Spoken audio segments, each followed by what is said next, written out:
My first run in the Kiprun Kipstorm Tempo was terrible. Today, I took it for another run to see if that was a fluke or if this shoe just fails. Alright, hopefully this is the second to last time that you see me in the car. I'm bringing it back to the mechanic to fix the final thing that's wrong with it, and I'm doing so in the Kiprun Kipstorm Tempo, the redemption arc, the comeback story, the underdog, the most hated shoe that I've run in recently. I'm gonna try my very best to enjoy it. Lacing it up again today just like immediately brought back that seething rage that I had with it the first round, because the lacing system is literally, I don't think anybody at Kiprun ever laced up this shoe. That's how bad the lacing system is. Like, nobody put this on their feet and tried to tie it and lace it. It's just that hard to do that I can't imagine it would have ever made it past like whatever lacing committee they have in their skunk works to like actually publish this to the public. It's pretty crazy. But that's not the point of today. I'm going to try to enjoy the ride, because really, like, who actually cares about laces or lacing systems if the ride is fantastic? And that is the goal, is to enjoy it today. And it's been thunderstorming this morning, but it's relatively warm. I mean, it's pretty warm. It's like 57 right now, which I'm hoping I'm not chilly, because I might be slightly underdressed if it's very wet, but it looks like the worst of it is over. It was thunderbolts and lightning all morning, and now it's just a light drizzle, or a slightly heavier than light drizzle. So we'll see how I fare in this sopping wet weather.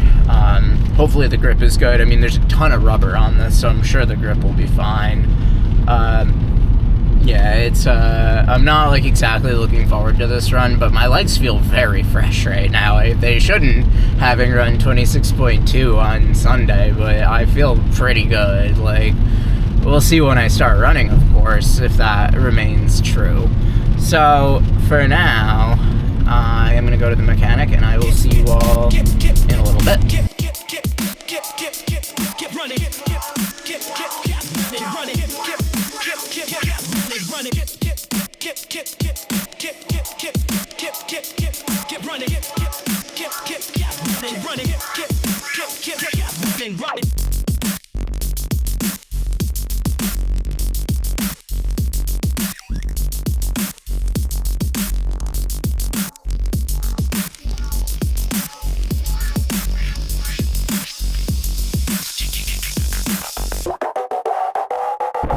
Okay, I have some good news and some bad news. The good news, it's pretty good. This is nowhere near as bad as the first run. It is much more responsive.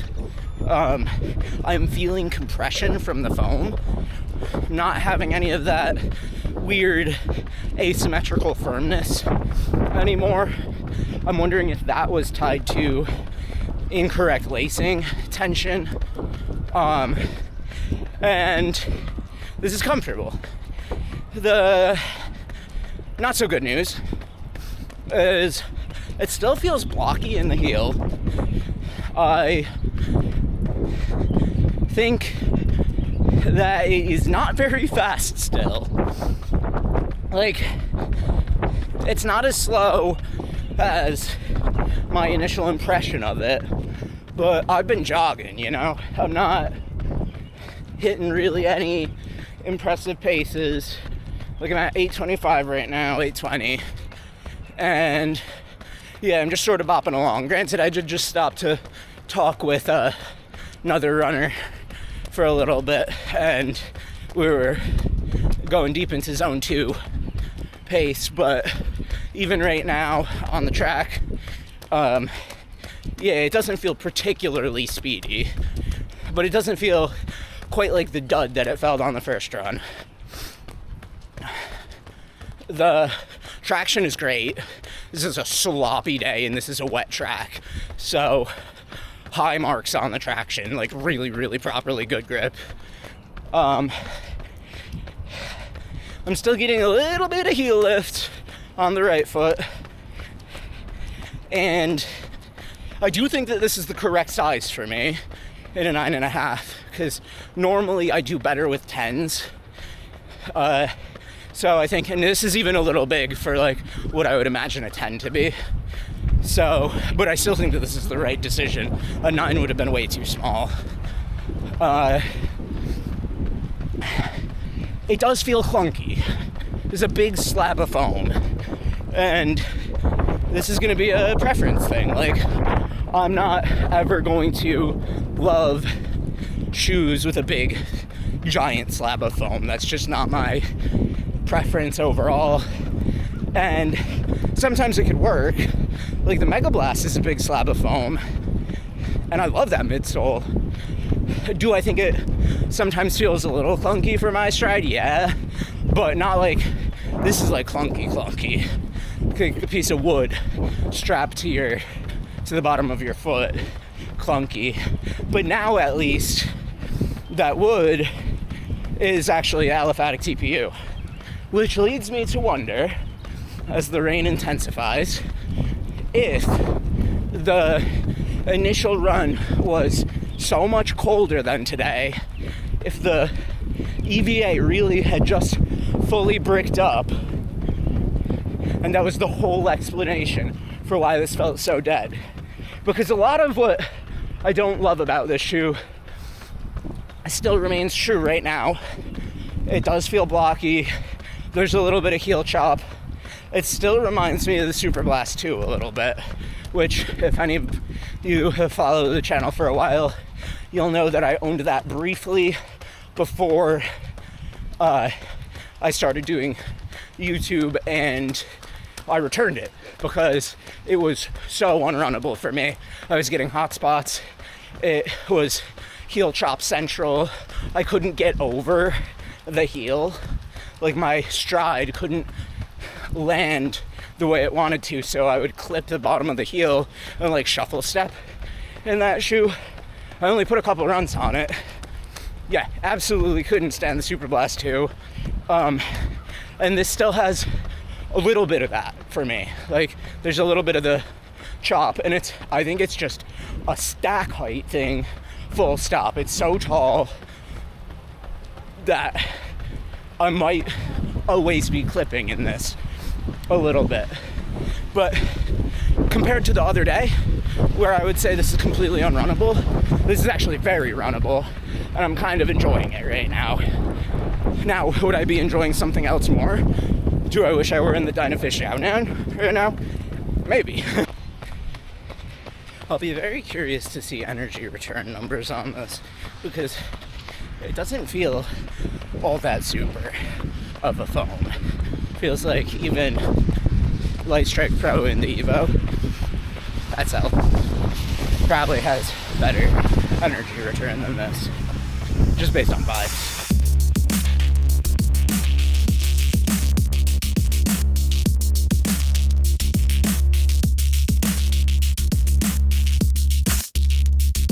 Something that is validating my initial take on these is that I just went uphill a relatively moderately steep one. I'm about to go down the hill, so this is the second part of the test.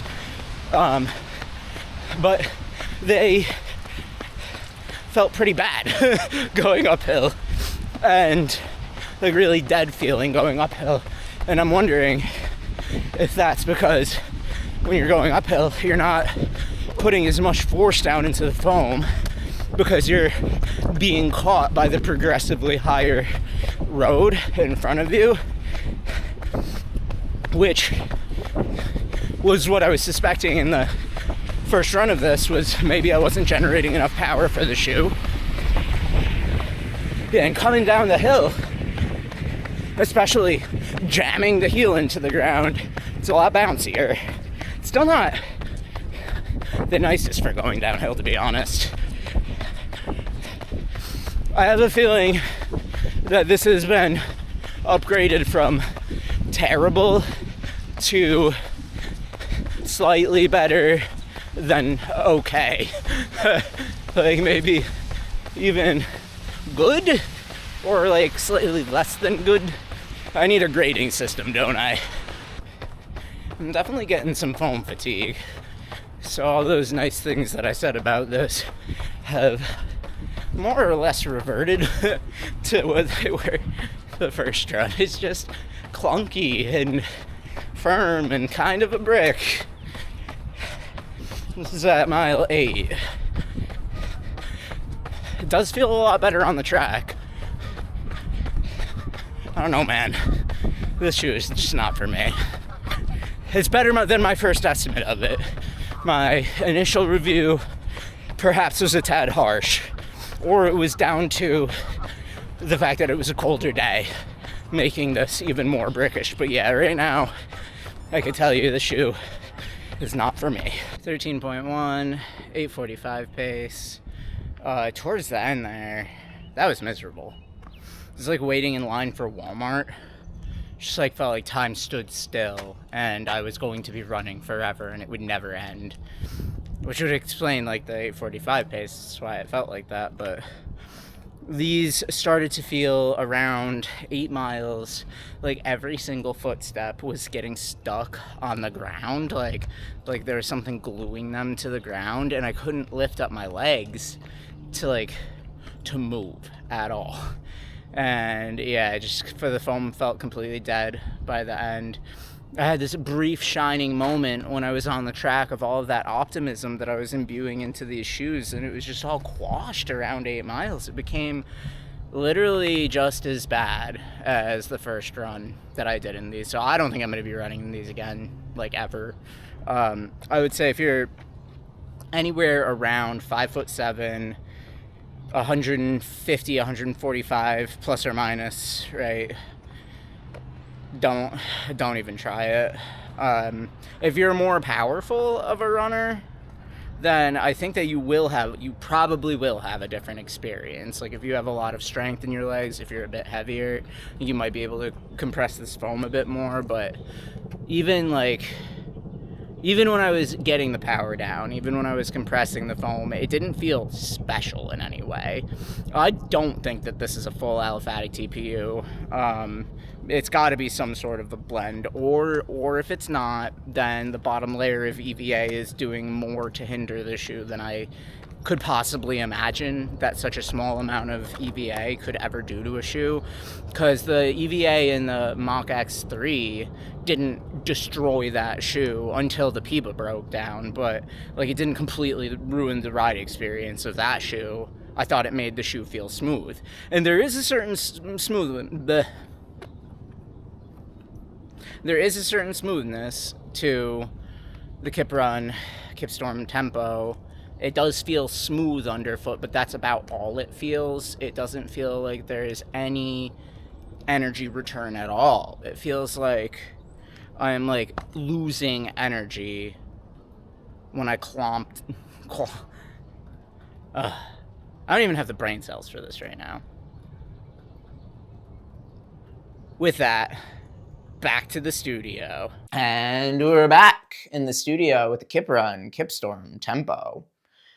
What I was hoping for today to be for this shoe was a redemption arc, something of an underdog story, a come from behind victory for the Kipstorm Tempo. Alas, not so much. It was moderately better than the first run in this until the end of the run, where it was really just the same things that I said in the first run review. But I do have a little bit of updated thoughts, like a few here and there, that I think this does better at than my first run would have you all believe. So let's get into it. I was actually today, the first thing that I was critical about this shoe was that the lacing system is dumb, and it's really truly very dumb, and I don't want to underplay that. Like, this makes it hard to properly lace your shoes. But I got lucky in the sense that before leaving for the run today, I managed to nail the lacing on it, and I didn't actually have any major problems with the lacing on the run today. And I say major because there was still a bit of heel slip. And I think that's not actually really all the lacing system's problem or resultant from the lacing system. But I think that this heel is a little like wide. And I think that if they pinched it in, if there was like some different sculpting or like fabric alignment where you pinch the fabric in just a little bit, then you wouldn't have to rely on the laces to lock down the heel as much if there's maybe just a bit more structure here because this is pretty unstructured at the top part. Of course, there's this plastic heel clip here that keeps like should keep your heel locked down. Typically when there's like a plastic component around the rear of the heel, it typically provides a pretty secure lockdown, and I don't know how it didn't. Maybe it just doesn't go high enough in the heel counter, but all the same, there are a ton of shoes that have even more flexible heel counters than this that don't have lockdown issues. And it is a pretty inflexible, it's not the most inflexible shoe in the world, but it is relatively rigid. Sometimes more rigid shoes have more heel lifts issues, but I don't think it really is either of those things. I think it's the width around the opening. Plus, you can't really adjust the laces properly, so maybe with enough patience and time, I would be able to actually get a good lockdown on this, but it wasn't atrocious either. It was better than the first run in this. That was something that more or less I would consider solved for me for this shoe, or at least not as big of a deal anymore. Now, there's no guarantee once I untie the shoes, if I were to lace it up again and tie it again and try to go for a run it again, there's no guarantee that I would have a proper lockdown. I think I genuinely got lucky because it took me like 3 or 4 tries on day one of testing this shoe to get an appropriate or acceptable lockdown. And I think that like this lacing system lends itself to the laces slipping across each eyelet parallel, and you have to have little tiny chopstick fingers to get into the laces to adjust each eyelet parallel. So there's just no like it's just really truly very bad. Next, I was able to get at the beginning of the run when I was on the track, and before that, I was able to get a little bit more energy out of the foam in this shoe. I was stepping on the gas in it. I don't have particularly fresh legs, and I didn't have particularly fresh legs the first time I tested this. I would say it probably is equivalent, right? So maybe it's me. Maybe I just don't have the power available in my body to put down into the shoe right now. Granted, I didn't run yesterday. Monday is my rest day, but I also did run a marathon on Sunday. I didn't race a marathon. I was just out to the lake and back, but I ran extra long on Sunday, and that could be a contributing factor to why I didn't have all of the energy that I could have had for this run. Still, I felt more well rested for today's run going into today's run than I did when I tested this originally. My left leg has healed a bit, so I'm on the mend from some pain, although it did creep back in a little bit today. But that being said, I got some quicker paces in this, some pace pickups, some little bit of strides, not really fast strides, but I think I got this down to a peak pace around 6-minute miles. So I don't know. I didn't hold that pace for very long, but I did get this up to speed. Another thing I'll say about while I was on the track is that the grip on this outsole, this is the most positive thing about this shoe in the world. This is the highest praise I can give it. The outsole is actually fantastic. The grip on this is fantastic. It's up there with the Mega Blast, with the Puma Mag Max 2, with the X-Step 2000 Kilometer Pro. In the same conversation of the best gripping shoes that I own. So great outsole. This is my positivity section of this updated review. And during the initial track miles, this felt like it had a little bit of pep in the foam. It felt pretty rebounding. It felt a little bit like it had some energy return. behind it. It didn't feel overtly terrible, is what I'm trying to say. It was not, it was slightly better than your typical EVA while it was on the track initially. Over the course of this run, like starting around probably 8 miles, it kind of just fell apart. It started to feel like it felt on the first run in this, where it was just a rigid, dead piece of wood on my foot, like strapped to my foot. And I just kept like willing myself to pick up the pace. And as I did, I could tell that the foam was a little bit more lively when I picked up the pace. But as soon as I like got up to the pace, I found myself slipping back off of it. And that's not something that really happens to me. Like if I feel good, if I'm feeling ready to tackle something, if I put, effort into a shoe, I rarely slip back from that pace unless it's like a workout and I'm gassed and it's part of the workout that I'm supposed to take like a rest interval or like a pace reduction for a period of time.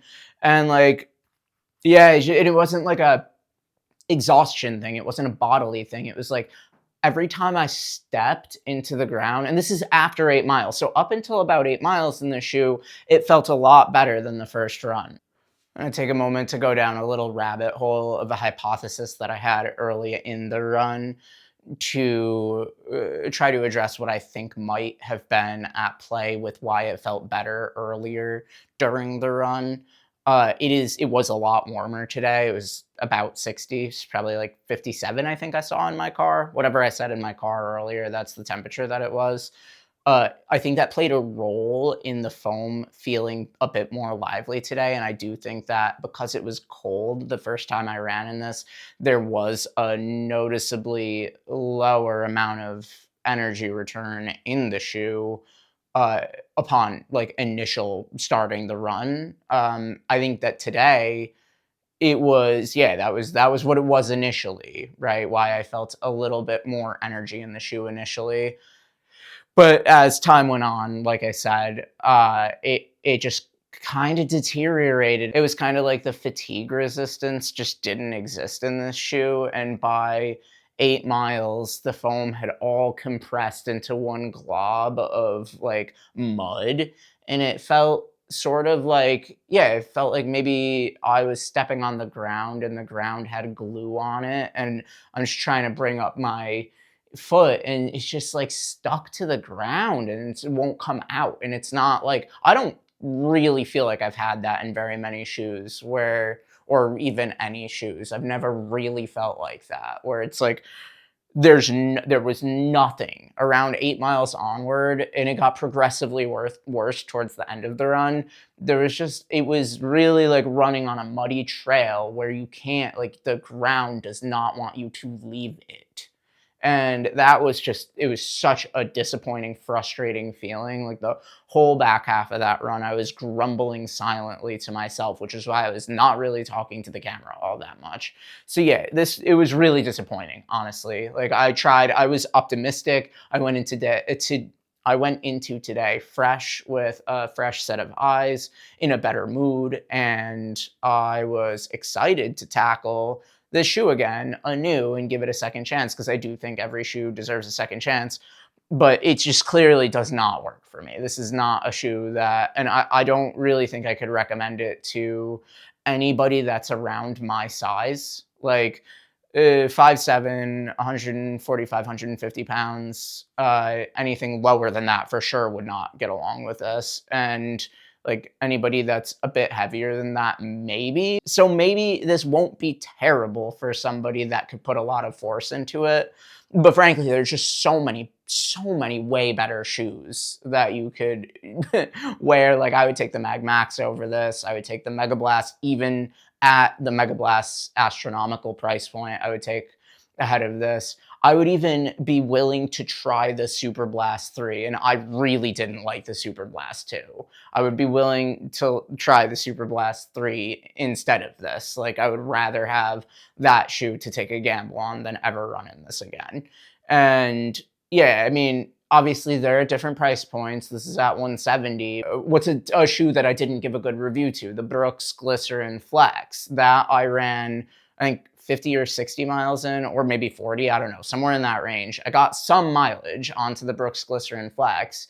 It's not the same type of shoe at all as this, but I think it's actually, so it's like a slightly lower. I did not like that shoe very much. I thought that while the idea behind the minimalism in that shoe was interesting, the execution was bland and uninspiring.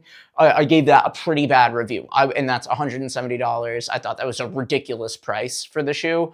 At any price, I would still take the Brooks Glycerin Flex over the Kiprun Kipstorm Tempo. That's how much I did not get along with this shoe. And the other thing here is that this rocker looks so nice. It looks like it's such a pronounced later stage rocker. This is a pretty aggressive looking rocker, at least visually it is. I think that's maybe down in part to the sleek design, but I just wasn't getting any forward like roll through this at all. I feel like, oh, I really, really wanted today to go better than it did. And it started out so promising.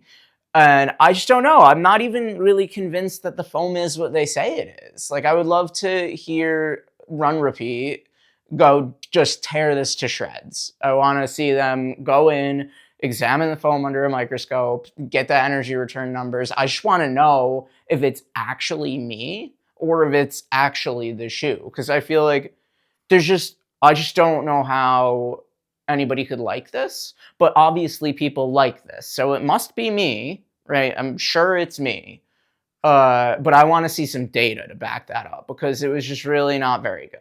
And I'm at this point beating a dead shoe, and I am sorry to Kiprun for really laying into this. I'm sure that they make really good shoes. I think that maybe a better like information dissemination strategy in the future for shoes of this nature. Like, this is not a tempo shoe in any world for me, right? And maybe, again, maybe for like a lot bigger runners or a lot stronger runners, maybe you could run quickly in this. I don't see how somebody of my size could. But if any of you have experience in this shoe, if anybody has any thoughts to like give clarity to why this seems to be well received and why I've had such a bad experience with it so far, please let me know. I'm always trying to look to myself first to solve a problem with the way that I'm using the shoe in order to get, a better understanding of how I could use it in the future to actually potentially like it. Because I spent money on these. I would love to use them. But as of right now, I'm not ever going to use these again. So that's it. That's all I want to say. And I appreciate you suffering through these two miserable runs with me. It's always good to have company. So thank you. And as always, stay in motion. One more thing to know, the stability today was a lot better than the initial run that I had in this. I didn't have any tipping instability. I don't know if I just didn't step on any cracks today. I was on a lot of flat surfaces. I was on the track for a long time, so that's totally possible. But I didn't have any tippy instability today. Thought it was worth mentioning. Maybe it was a lacing issue.